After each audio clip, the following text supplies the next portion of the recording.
Grappling is greater than striking for MMA. Oh, recently, Joe, we had a very dominant display of wrestling versus striking. A classic style matchup in MMA. Khamzat Chimaev being extremely dominant against DDP. But we've seen it before, and it really, it's been talked about before that just wrestling makes a difference in MMA. The fair weather fans at pubs around the world Disgusted. were up in arms. They were so upset. I didn't come here to see this gay shit. It's so funny. I was in the pub having this old boy pull up to me. No, I prefer boxing personally. And I was like, bro, you're in the wrong pub. You're watching the wrong thing. Get lost. This is not what that's going to be. And look, even Rob Whittaker had said, if you thought the match was boring, then you are a casual. That was his take, right? And look, I would have loved to have seen Khamzat maybe submit DDP, but he's a tough guy. He fought that a lot. But what was so frustrating about it was Dricus's just total lack of regard for the standard of wrestling that Khamzat Chimaev had. He was standing super high. He's throwing kick. You're like, bro, do you want to get taken down? Yeah. What are you doing? And I think it was Dominic Cruz is saying this is the era of the wrestler. Like, like grappling was going to come to dominate MMA more and more because he's talking about Islam as well, like how dominant he has been using his grappling. I mean, obviously he can strike too. He's had KOs, but really it's off this base of elite level wrestling, which is nullifying the ability for strikers to do their thing. Yeah. And we've seen many kind of famous examples of it before. I was actually talking to a random guy. There was a guy there at the pub with his kid. And his kid was just running wild. He's like, yeah, sure, son, whatever you need. he's like, Dad, can I have another Coke? He's like, yep, here's $10. Go sort it out. I'm watching the fights. He's having some beers on a Saturday, whatever. And anyway, he's seen that I'm paying attention to the fights. He's like, oh, what do you reckon? And I said, mate, I think this is going to be like a Khabib-Conor type setup. Really, if the striker can't get in those good shots, it's just a matter of time. Like the grappler is going to wear that person down, take them down, and, most likely finish them. And, obviously we have the advantage of retrospect to see how that played out. But if someone has that elite level wrestling pedigree, and that's the thing that I think people don't appreciate, as much as people know Khamzat is a crazy guy, tough guy, been fighting a long time, he was training with the Russian team, essentially. He was doing rounds with Sadulayev. He was training under the Satiev brothers' coach, the original coach. His name is Dmitry Mindiashvili.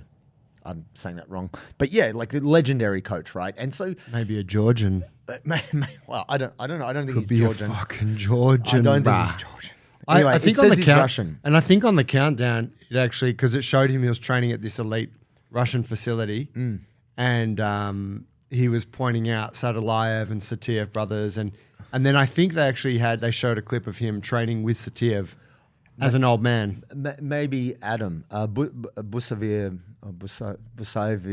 has passed away. R.I.P. Oh wow, legend of the game.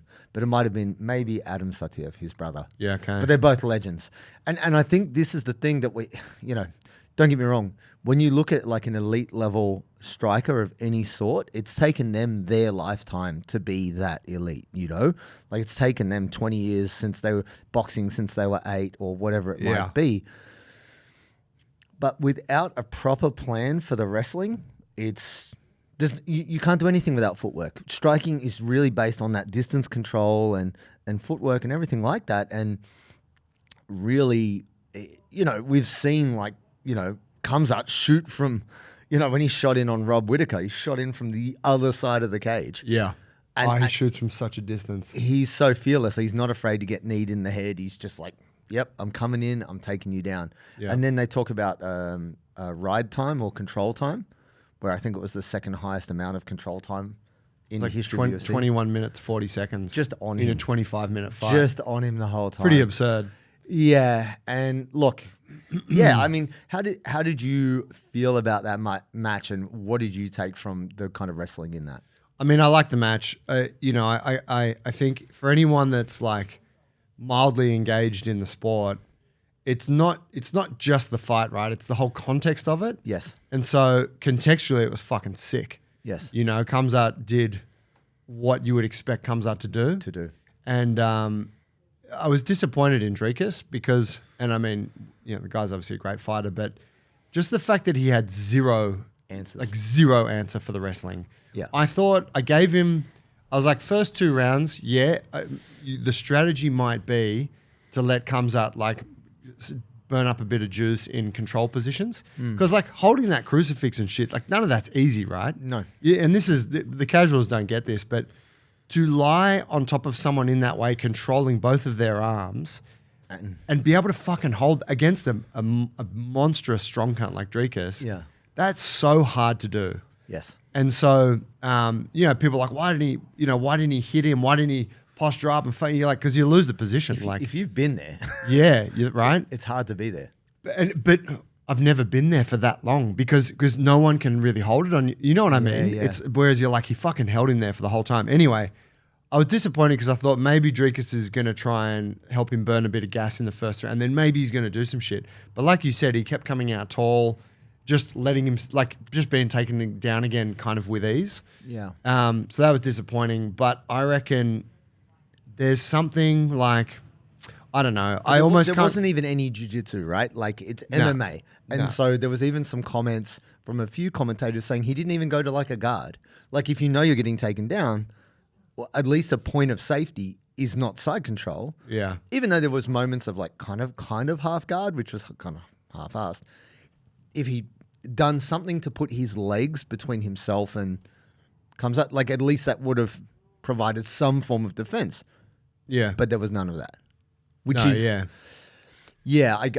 Regardless of if you are someone who watches the UFC sometimes or you watch it all the time and you're obsessed with it, it was so, there was such a stark contrast. When we compare other matches that Khamzat's had and he's been met with more resistance. Yeah, and I think that was the big tell, wasn't it? That's like, you think about his earlier fights where he's met guys who can wrestle, can grapple. Usman. Yeah.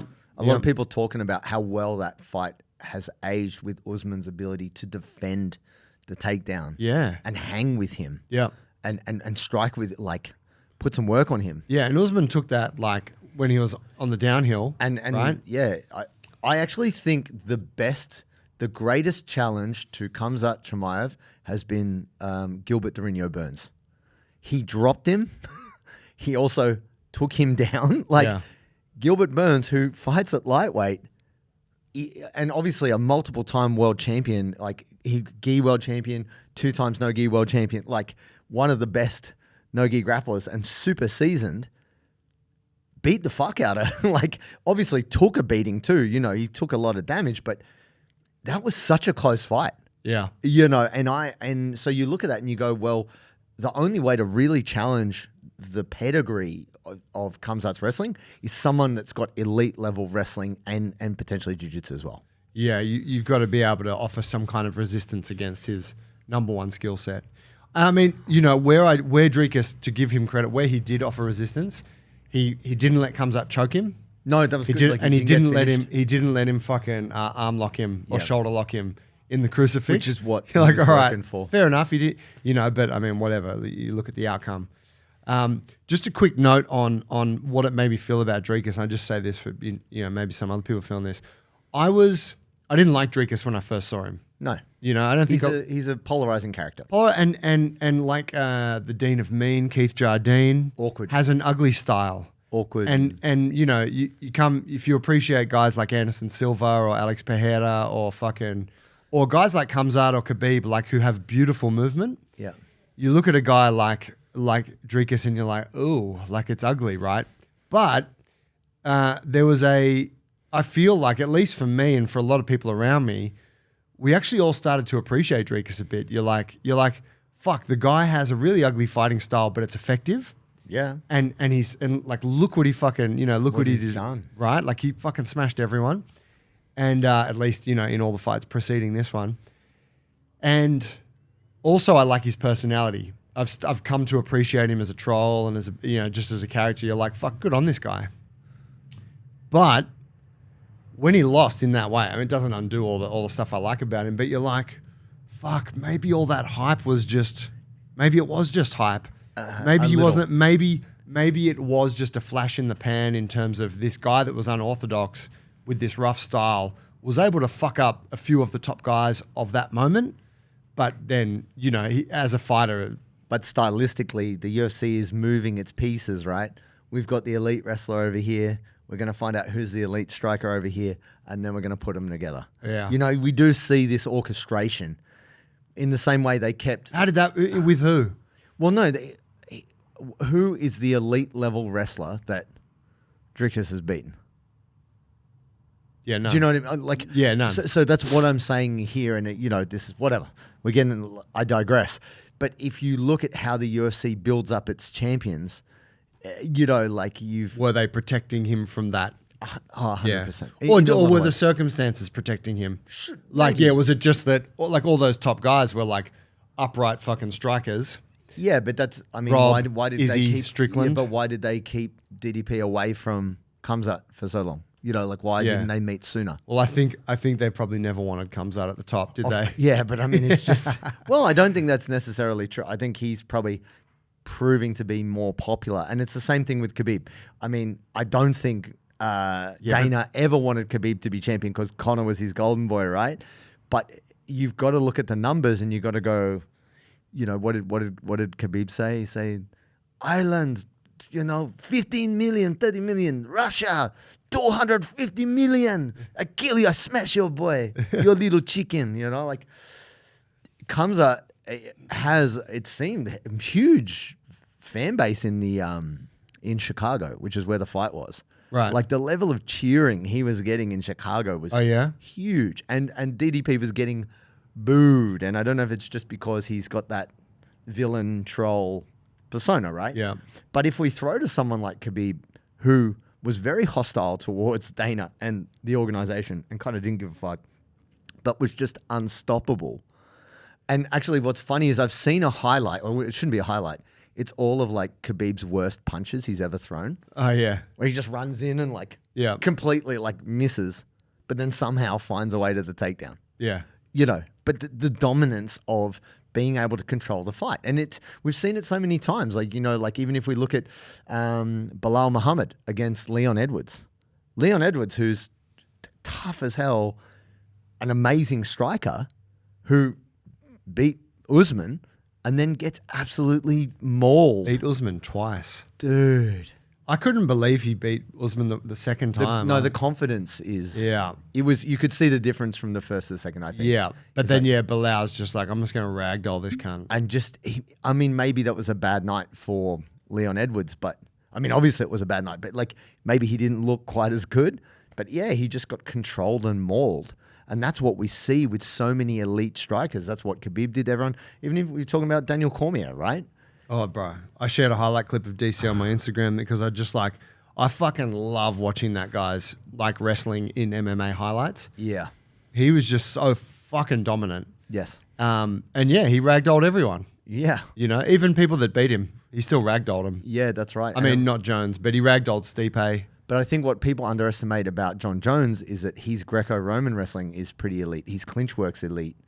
Yeah, I mean, Jones is elite everywhere. Everywhere. And, you know, in his prime, like, his mixture of grappling and striking, and that's what makes him so great from a technical perspective. My friends, I am here to save you time. I do not want you to waste time drinking Gatorade, Powerade, or any other suboptimal electrolyte drink. You know why? It's just sugar. I have the answer for you, my friends. It is Sodi, the sponsor of today's show. Sodi is the perfect mix of sodium, potassium, and magnesium. And those are the salts that make your muscles work so you can choke a fool. Also, it's delicious. And when you go to Sodi, SODII.com.au and use the code bulletproof15, you get 15% off. So what you waiting for? Get the hydration, get the electrolytes, and get choking fools today.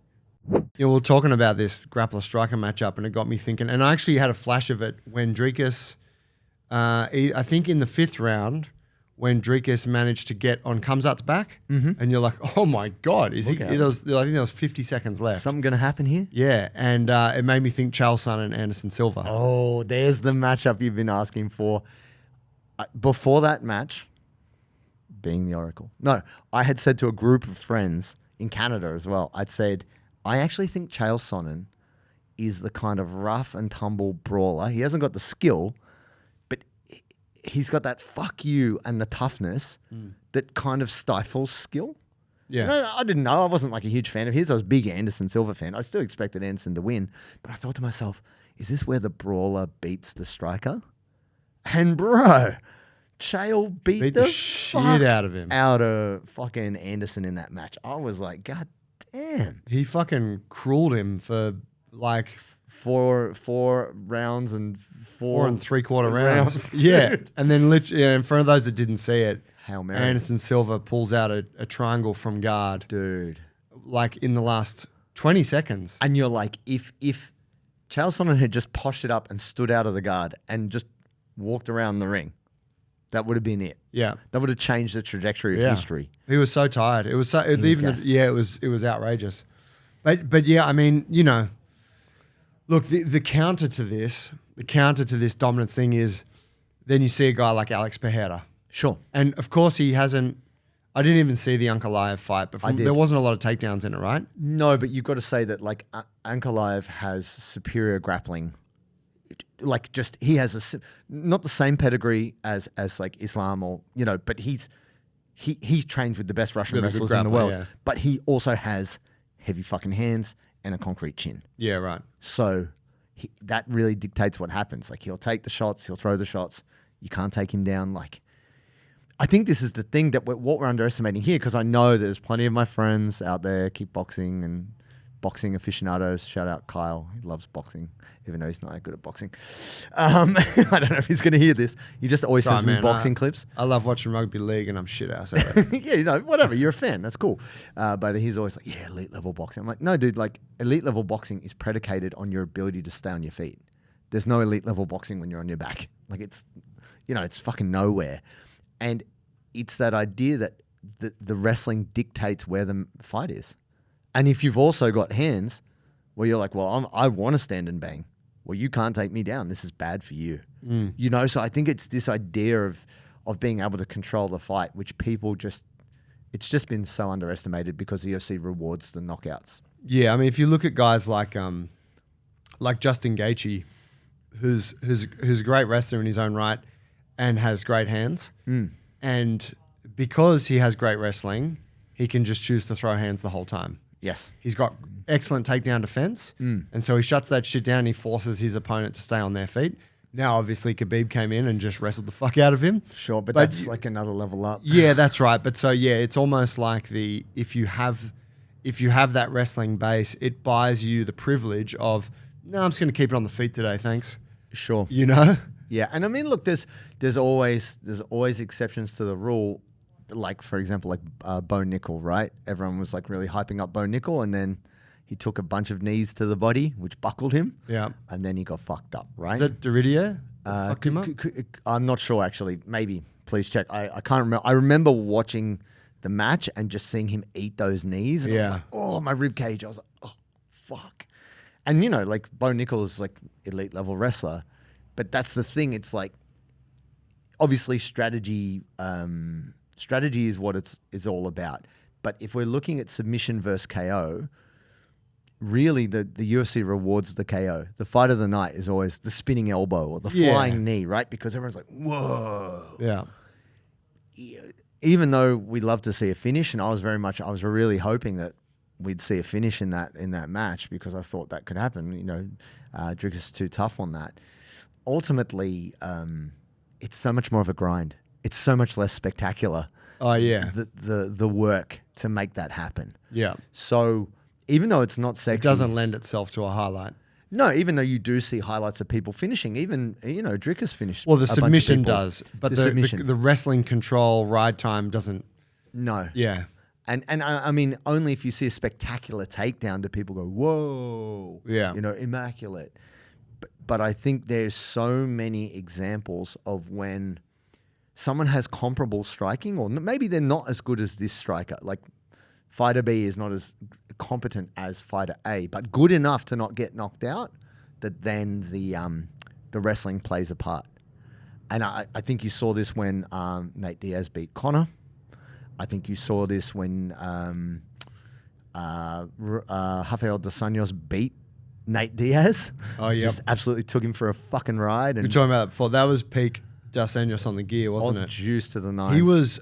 He was unbelievable. I mean, he was a great he was a he was one of kickboxer. my greatest sort of disappointments of when they brought in the increased dope testing. Yes. Because he was just like, was it, who did he beat? He just went, he was 5 rounds like an Energizer bunny. And leg kicking and Yeah, everything. doing and everything all the suplexing. time. It- Yeah. Just crazy levels. And then of he just dropped back down to human status. It's like Vitor. Yeah, yeah. Went from They God, just popped him. God mode and then. Yeah. And I think the thing we can take away from all of this, it doesn't matter which side of the argument you're on, whether you think striking is more important or you think like it is, even if you're like that old boy is like, oh, I prefer the boxing. Doesn't matter what the fuck you prefer, dude. They can wrestle. And if wrestling really dictates where the fight is, the standard has gone so high now. When the champion is an Islam Makhachev or it is Khamzat Chimaev, then well, fucking hell, you better be a world champion at whatever standard you're at to be able to deal with that. And I think now that this is the case, I don't know who they've got in the division to to be able to deal with him. No, they've currently got their talent scouts fucking trawling Russia, trying to find The some next guy. I mean, bro, it's who we got. We got from that eastern side of the European, North Asian world. We got fucking Dvalishvili, Merab. Yeah, Georgian. We got Khamzat. We got Islam. Actually, Islam's not a champion right now because he vacated his belt to challenge Jack Della Maddalena. Oh, right. Yeah, okay, so he's not there. But we got Islam. We got fucking Ankalaev. Yes. Like, there's a lot. There's a If lot. you think of who's at the top of the brackets. Yeah. It's these guys that have a strong wrestling foundation that are real motherfuckers to deal with. And the UFC, I mean, it's always been funny to me because America has such a problem with Russia.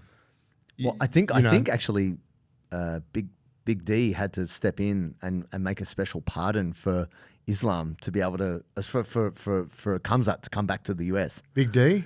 Yeah, Big Donald. Oh, really? Yeah, Big he had Don- to have a special Oh, wow. visa allowance because he'd gotten into some kind of trouble that they weren't going to let him in. Yeah, okay. And then Dana's been Yeah, like, I mean, he has close ties to the Chechen fucking dictator, Ramadan. Yeah. Yeah. Yeah, there's a whole bunch of shit there, right? But it's interesting because they're so like, hey, Russia's the enemy, they're the fucking communists, whatever. But it's like, hey, but we love their fighters in the UFC. These guys are great. Let's get them out here. Dana's on the phone. And that's what I mean. You Can we get a presidential pardon? It would be very hard to imagine that a conversation has not taken place between Big D and the other big Dana. Yeah. In terms of Donald saying, "Hey mate, I need some fucking American, I need some all Americans in there. Yeah. Bring back Michael Chandler. Fuck it, I'll even take Conor McGregor. We'll call him American. Like, I need some. You know what I mean? Yeah. Like, who are all these guys with names I can't pronounce? Yeah, it's a challenge, but I mean, this is the truth of fighting. It doesn't matter how biased you are. Like you saw Dana's face when Bilal Muhammad won, right? Like Dana's like, oh, fuck. I was too busy looking at my own. Yeah, but I mean that's the thing. Right? I think I don't want to hate on Bilal. No. And Fucking I guy's respect an animal. Respect to that guy. Respect. He's tough as hell. Like It's just a style that's not as sure, but then you're a spoiled fan. You want the fucking exciting shit. But then you look at Jack Della came through and pieced him up. Yep. Right. But I think that was also Jack also has that elite level anti-wrestling, which he also got from fucking Craig Jones. Right. Yeah. I think the right strategy implemented is the way, but the truth will out. So either you're fucking good enough or you're fucking not, and the result will be the result, and it doesn't matter what the UFC wants. It's actually, it would be remiss of us not to drop, because you mentioned JDM just now and Craig Jones, fucking Volkanovski. Of course, Volk against Islam. The way he was first able match. the way he was able to fucking shut down Islam's wrestling, just nullify it. Yeah. And then turn that into his, so, maybe Dricus got part weight, but couldn't fulfill the now you got to put some punishment on the back of this defense. Yeah. I mean, he didn't put up any defense. But yeah, Volk, like, I mean, superior. there was a lot of ride time there, but for Islam. But I think the thing that people forget is at no point was Volk in danger. No. Like Volk the whole time was like punching him in the face and being like, fucking, classic. And I think the thing that he was spiritually ahead on that fight. And Islam was, you could see in his face, that they always have those close-ups of like Islam looking like kind of semi extra chromosome. Like just not just shocked. Bro, he was even saying in the corner, they kind of, they cut to the corner chat and they had, he's so strong. That's what he was saying. Khabib's like, what are you doing? And he's like, he's so strong. Like people just, I think that the strength of, love Volk. Obviously we have our bias, but if you have the ability to counter the wrestling and you have the athletic advantage, it makes a huge difference. But right now the wrestlers are dominating. Love it or hate it. That is what it is.